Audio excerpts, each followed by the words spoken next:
5 وقت نماز پڑھنے سے، حج کرنے سے، زکوٰۃ دینے سے، قرآن پڑھنے سے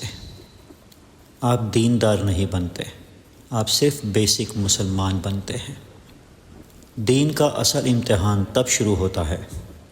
جب شوہر کہتا ہے میری عزت کی حفاظت کرو، جب ماں کہتی ہے مجھے اہمیت دو، جب اولاد کہتی ہے میری مرضی سے شادی کراؤ، جب بیوی کہتی ہے مجھ پر توجہ دو، جب بھائی کہتا ہے مجھ پر نظر رکھو، جب دوست کہتا ہے میری اصلاح کرو، جب دکان کہتی ہے مجھے حلال کماؤ، جب مال کہتا ہے مجھے دوسروں پر خرچ کرو، جب جانور کہتا ہے میری زبان کو سمجھو، جب پڑوسی کہتا ہے میری نیند خراب نہ کرو، اور جب غریب کہتا ہے مجھے کھانا کھلاؤ، جب زبان کہتی ہے مجھ سے سچ بولو اور کسی کو تکلیف نہ دو، جب آنکھیں کہتی ہیں مجھ سے اچھا دیکھو، اور جب ہاتھ اور پاؤں کہتے ہیں مجھ سے کسی کو نقصان نہ پہنچاؤ۔ اسلام مسجد کے اندر ہے اور دین مسجد کے باہر۔